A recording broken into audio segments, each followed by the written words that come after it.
교회의 역사를 성경에서 이렇게 거슬러 올라가다 보면 이스라엘 백성들이 출애굽한 이후에 광야에서 이제 성막을 만들었던 것을 아마 기억하실 겁니다. 그죠?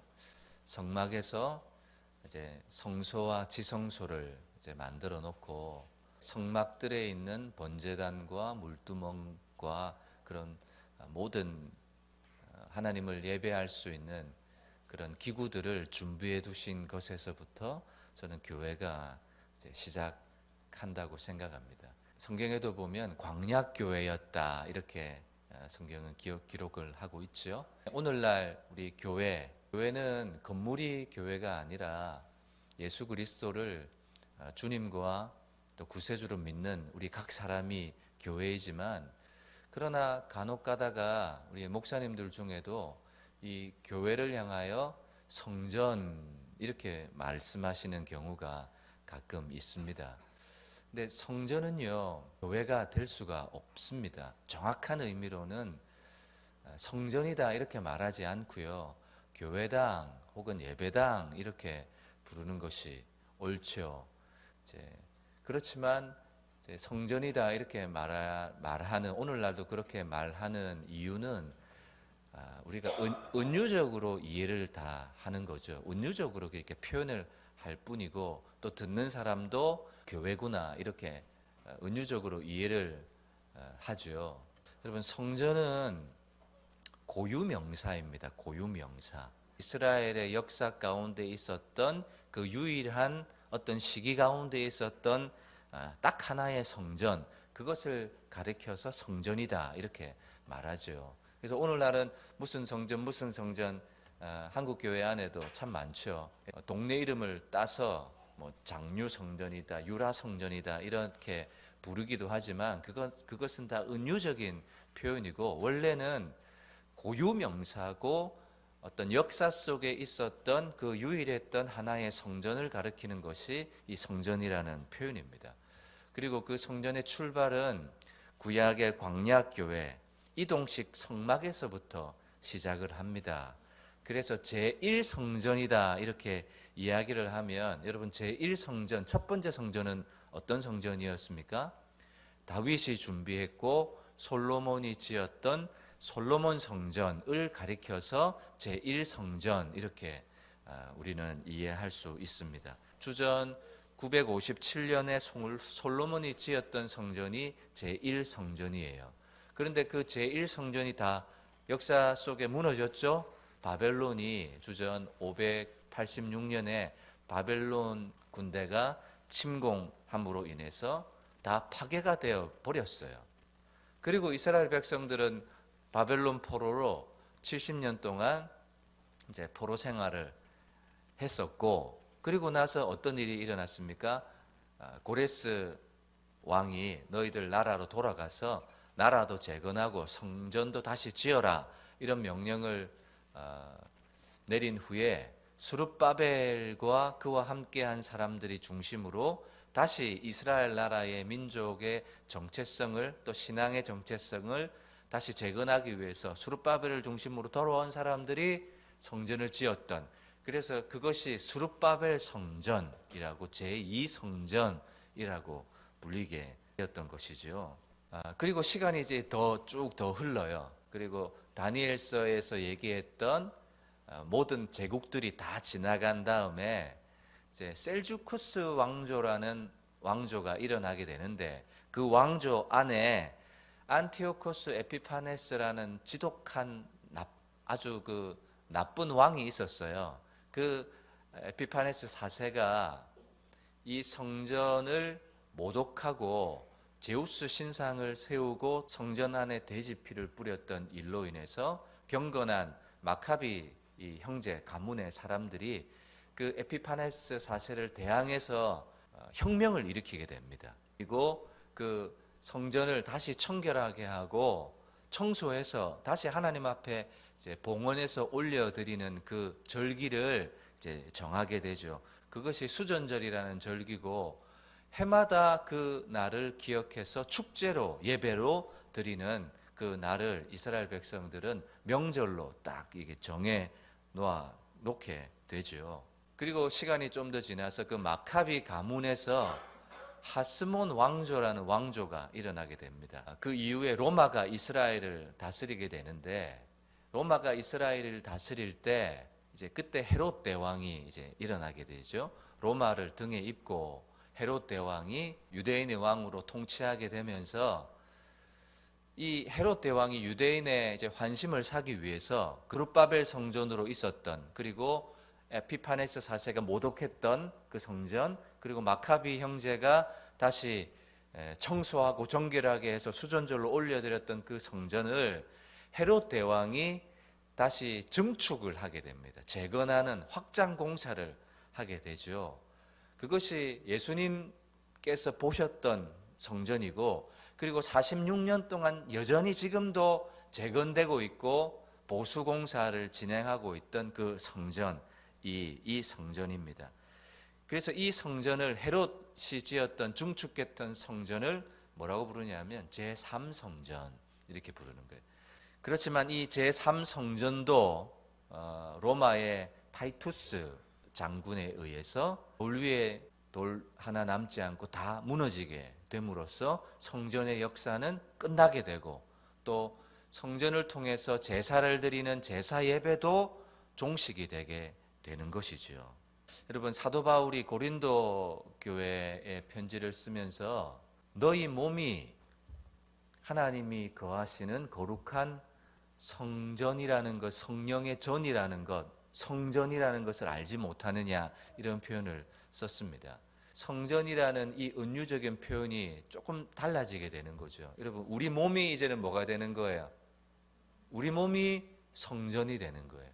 성령께서 거하시는 처소가 되는 것이고, 이제는 저와 여러분들의 육체가 교회가 되는 것이고 거룩한 성전이 된다라는 것으로 이제 구약의 성전의 역사들이 이렇게 쭉 이어져 내려오는 것입니다. 그래서 이 속성의 유사성을 가지고 여전히 오늘날도 성전이라고 사용을 일반적으로 하고 있다라는 것을 여러분들이 알고 계시면 되겠습니다. 그래서 누가 기도할 때 성전 이렇게 말하면 그거 틀렸습니다 이렇게 말하기보다 은유적으로 속성의 유사성을 가지고 성전이라고 부르는구나 이렇게 이해하시면 된다는 거죠. 성막은 이동식이었지만 이제는 고정식으로 바뀌면서 어떤 장점도 있지만 폐해가 일어나게 됩니다. 어떤 폐해냐면 이제 고정식이다 보니까 항상 어디로만 가야 돼요? 고정되어 있던 어떤 눈에 보이는 가시적인 건물, 성전으로 가야만 뭐 할 수 있다는 거예요? 하나님을 만날 수 있다. 그곳으로 가야만 하나님의 임재를 경험할 수 있다라는 이 폐쇄성이죠. 그죠? 근데 하나님은요, 그 건물 안에 제한된 분이 아니시잖아요.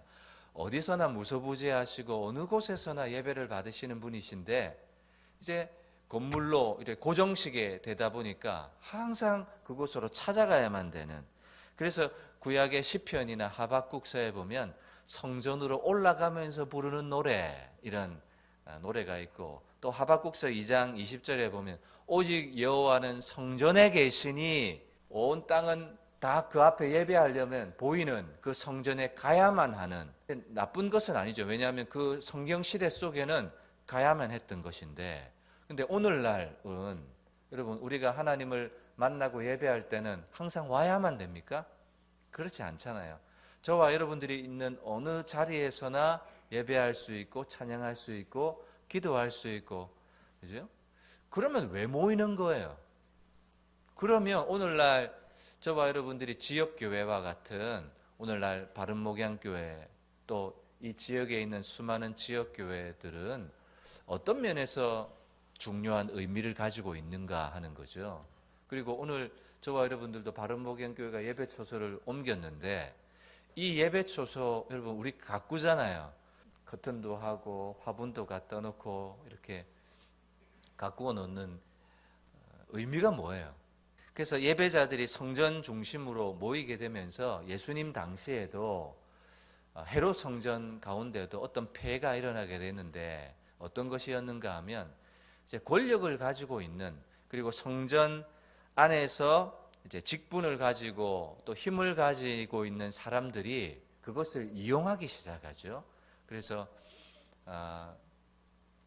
장사하는 집으로 만들기도 하고, 오늘 본문에 보면 소와 양을 팔고 동전을 바꾸고 이런, 그래서 자기 권력을 이용해서 신앙을 통제하는 수단으로, 자기의 이익을 얻는 수단으로 그렇게 잘못 사용하는 그런 일들이 일어나게 됩니다. 그래서 오늘 본문에 보시면 빨간 글씨로 제목을 붙여놨어요. 성전을 깨끗하게 하시다, 이렇게 돼 있죠.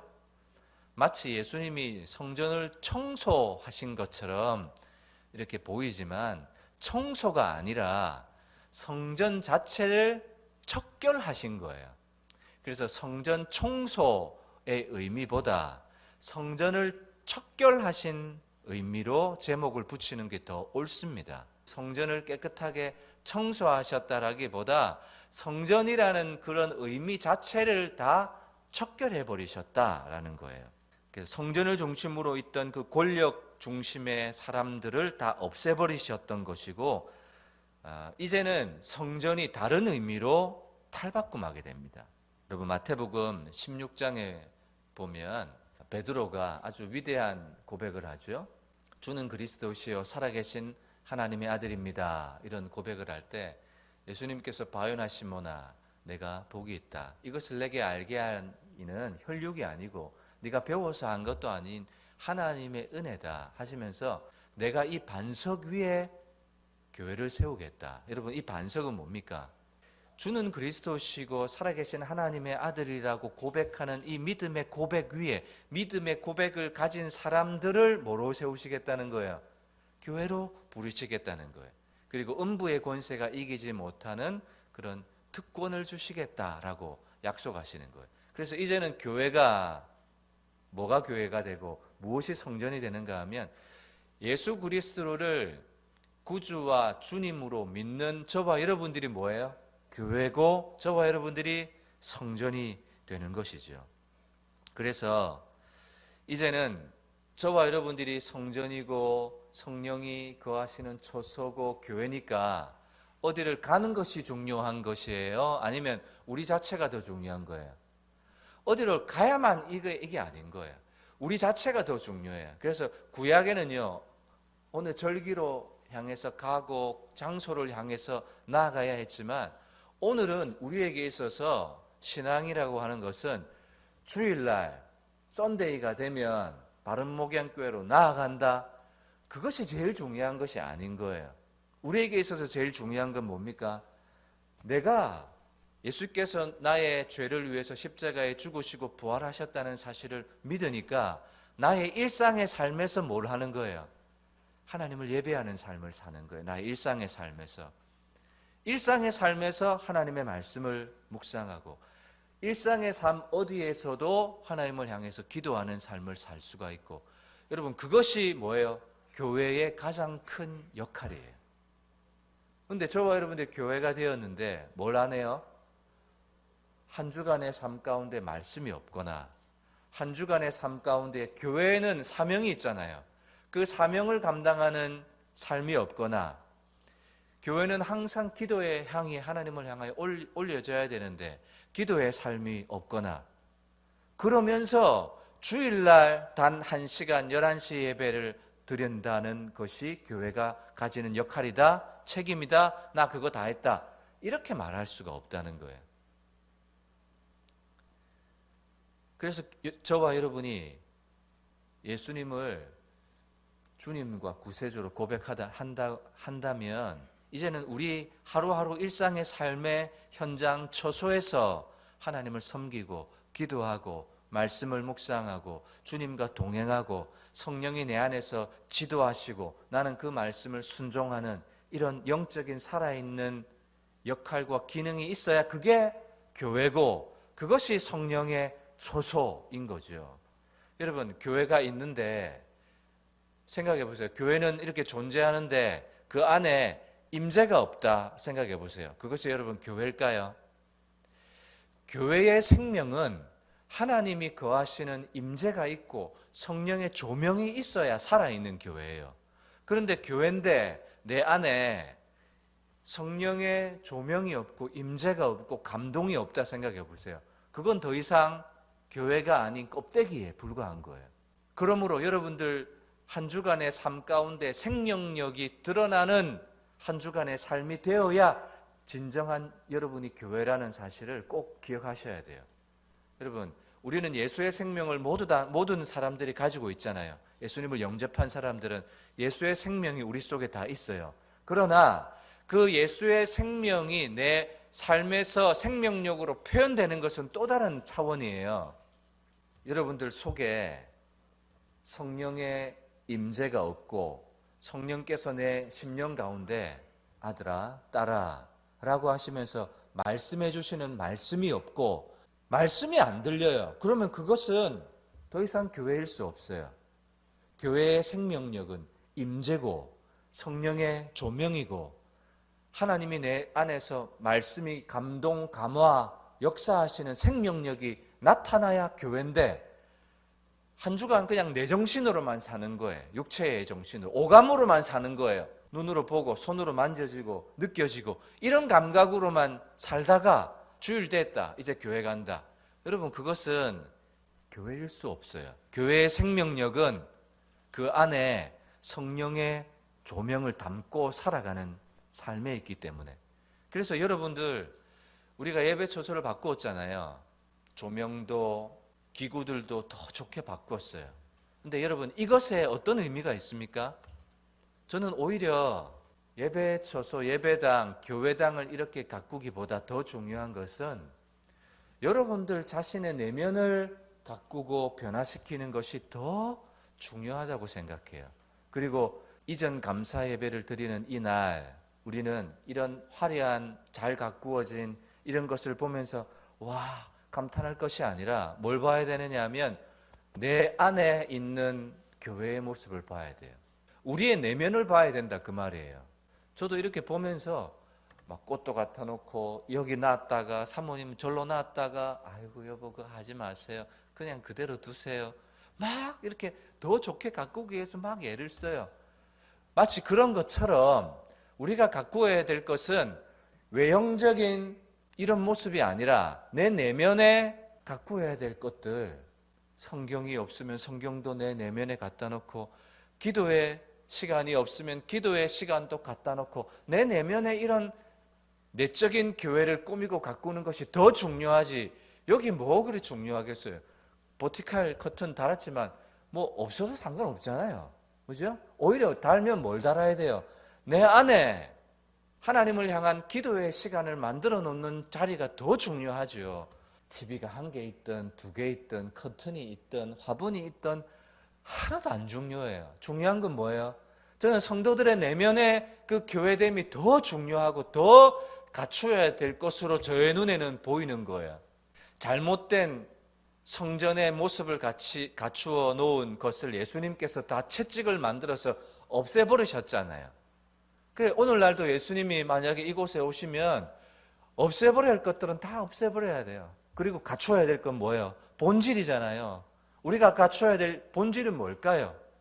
주는 그리스도시요 살아계신 하나님의 아들이십니다. 예수님 나의 죄를 위해서 십자가에 죽으셨고 나의 죄를 도말하셨고 하나님이 나의 아버지가 되셨고, 그 감동이 오늘날 우리에게 더 필요하지 않습니까? 보세요. 여기 이 자리에 나와서 여러분들이 엎드려 기도했는데, 아버지 기도했는데 감동이 없다 해보세요. 그게 뭐예요? 이거 다 헛방이지.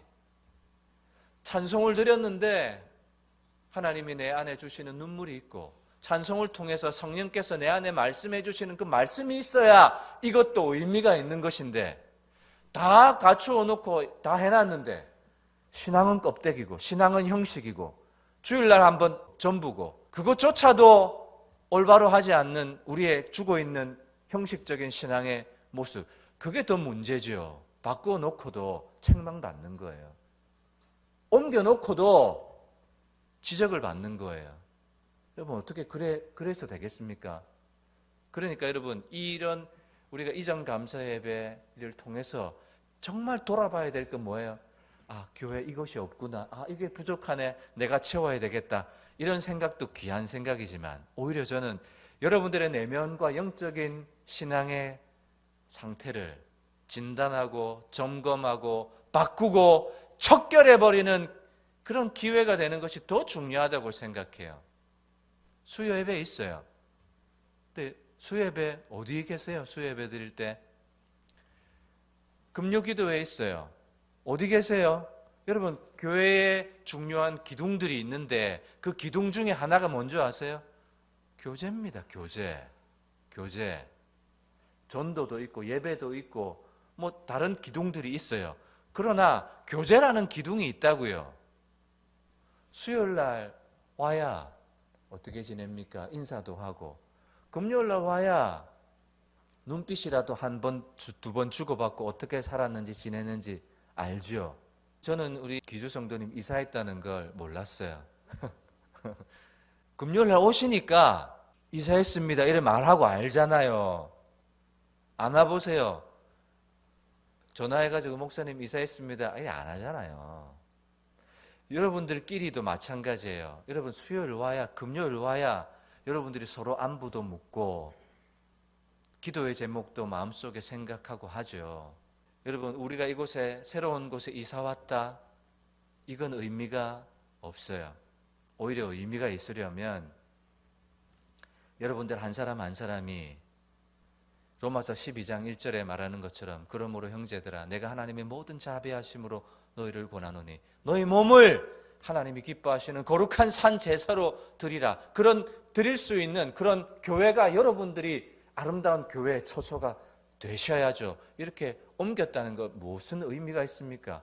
그래서 여러분 하나님은 특정한 장소에 한정된 분이 아니세요. 그래서 우리는 어디로나 하나님 앞에 나아갈 수 있어야 합니다. 임마누엘로 계시는 하나님 성령께서 우리 속에 계시잖아요. 그러니까 여러분 내가 가는 곳이 뭐가 돼야 돼요? 가는 곳이 예배 처소, 가는 곳이 기도의 현장, 가는 곳이 전도의 현장, 사명의 현장, 소명의 현장이 되어야죠. 그런데 내가 가면 뭐예요? 가는 곳마다 그냥 고통이에요. 직장에 가면 이 고통의 시간을 어떻게 버티나 하면서 막 직장 속에서 버텨요. 기쁨도 없어요. 여러분 내가 교회면 내가 그곳에 갔다, 직장에 갔다, 어디 갔다 그러면 그곳이 뭐가 되는 거예요? 하나님이 임재하시고 거하시는 초소가 그 초소가 되는 것이지요. 그래서 여러분들이 더 교회가 되어야 된다는 사실을 여러분들이 꼭 기억하셨으면 좋겠습니다. 여러분 그러면 이 말만 하고 마치겠습니다. 여러분 그러면 특별한 장소, 여러분 이곳은 특별한 장소일 수도 있고 아닐 수도 있잖아요. 그러면 특별한 장소가 아닌데 그렇다면 우리가 왜 이렇게 가꾸고 왜 이렇게 모이고 이렇게 하는 이유가 뭐예요? 여러분 신약 학자 중에 마커스 보그라는 학자가 있습니다. 그 사람이 책을 썼는데 기독교의 심장이라는 책을 썼어요. 그 책에서 그에 대한 답을 여러분들과 나누려고 해요. 그 기독교의 심장이라는 책에 보면 이런 표현을 씁니다. 얇은 곳이라는 개념을 그 사람이 언급을 합니다. 무슨 말이냐면 여러분 하나님은 무소부재하시기 때문에 언제 어디서나 계시기 때문에 우리가 더하거나 뺄 수 없을 만큼 하나님은 충만하신 분이시잖아요. 그런데 그 충만하신 하나님을 우리가 어디서나 하나님을 그렇게 충만하게 하나님을 경험합니까? 그러진 않잖아요. 길을 갈 때, 집에 있을 때, 직장에 있을 때, 화장실에 있을 때, 서재에 있을 때, 쇼핑할 때 여러분 하나님은 무소부재하시고 충만하신데 우리가 그 하나님을 어떤 장소에서든지 하나님을 충만하게 경험하지는 않잖아요. 왜냐하면 환경적인 제약도 있을 수 있고 또 우리가 가지고 있는 인간이 가지고 있는 한계가 있기 때문에 그 하나님의 충만을 인간이 오롯이 충만하게 경험할 수는 없다라는 거죠.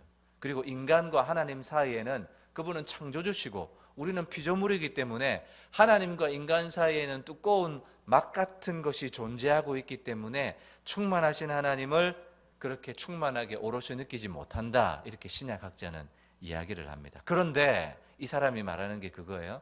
특정한 장소, 특정한 시간, 특정한 공간, 그 안에 시간 안에서는 그 두꺼운 막이 얇아지는 일이 일어나서 충만하신 하나님을 민감하게 느끼는 일이 발생한다. 그래서 얇은 곳이라는 예를 드는 거예요. 그래서 이 바른목양교회 지역교회 이곳이 뭐가 되는 거야? 특정한 시간, 장소, 공간이 되어서 여기에서는 그 충만하신 하나님을 이 자리 안에서는 어떻게 경험해요? 하나님을 얇게, 민감하게 경험하는 일이 일어난다라고 마커스 보고가 얘기하는 거예요. 그리고 그것은 뜻하지 않은 사건에서도 일어날 수 있고 의식적으로 우리가 하나님의 임재와 현존을 구하는 마음에서도 얇은 곳이, 얇은 체험이 일어날 수 있다라고 이 학자가 이야기하는 거죠. 이스라엘 백성들의 신앙 안에서 그 경험이 빈번하게 일어났던 특정한 장소, 시간, 공간이 있었다면 어디예요? 그건 성전이었잖아요. 마찬가지예요. 여러분, 오늘날 우리 안에서도 하나님을 풍성하게 충만하게 경험할 수 있는 이 얇은 막의 공간은 어디예요? 이곳이잖아요. 그리고 이곳에서는 더더구나 함께 하나님을 만나기 원하는, 하나님을 찾기 원하는 그 믿음의 사람들이 함께 있기 때문에 이곳은 얇은 곳이 될 수 있다, 이렇게 이야기합니다. 저는 동의가 되더라고요. 저는 바른목양교회 신앙공동체가 얇은 곳을 체험할 수 있기를 주님의 이름으로 축원합니다. 그래서 이곳에 나오면 우리가 함께 하나님을 찾고 함께 하나님의 임재를 느끼고 또 특정한 장소, 시간, 그 사람들이 모일 때 충만하신 하나님을 오롯이 충만하게, 강력하게 경험할 수 있는 이 자리 준비해놨잖아요. 이거 왜 한 거예요? 십자가, TV, 조명, 앞에 조명, 이런 꽃들까지 향하고 있는 목적이 한 가지 있다면 다 그거예요. 하나님의 임재와 하나님의 기름 부으심을 오롯이 더 어떻게 하면 더 풍성하게 경험할 수 있을까? 그것을 북돋아 주기 위한 장치로서 다 해놓은 거예요. 그죠? 왜냐하면 이런 향기들을 통해서, 조명들을 통해서 우리가 하나님의 임재 속으로, 하나님의 조명 속으로, 하나님의 동행 속으로, 하나님의 역사 속으로, 하나님의 만지심 속으로 더 어떻게 하면 강력하게 나아갈 수 있을까? 그것 때문에 다 이렇게 해놓은 거죠. 그죠?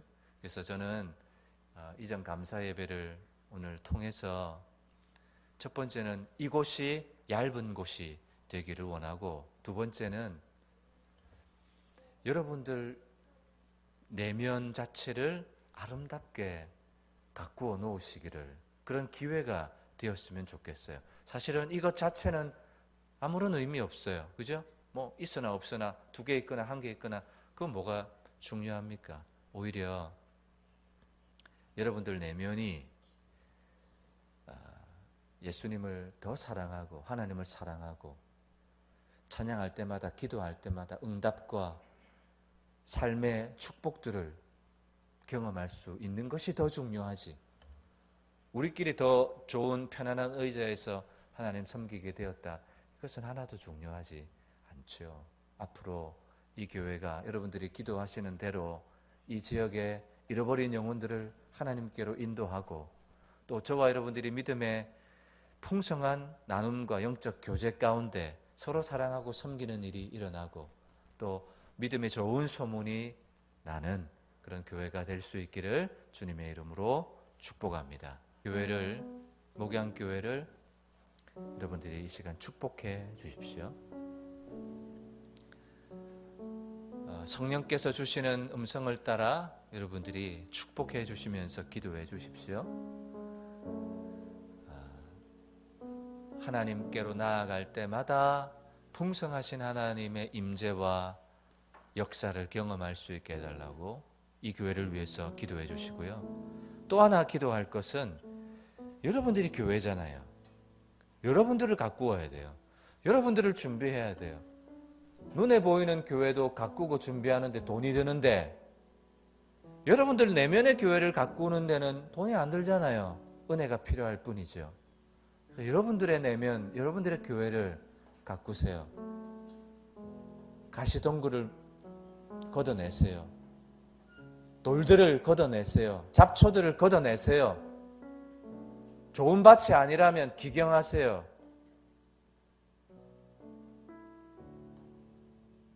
이 시간 두 가지를 기도합니다. 하나는 이곳이 얇은 곳이 될 수 있도록, 그리고 또 하나는 여러분들 내면의 교회를 옥토가 될 수 있도록, 아름다운 교회가 될 수 있도록, 그렇게 가꿀 수 있도록 우리 들었던 말씀 생각하면서 기도합니다.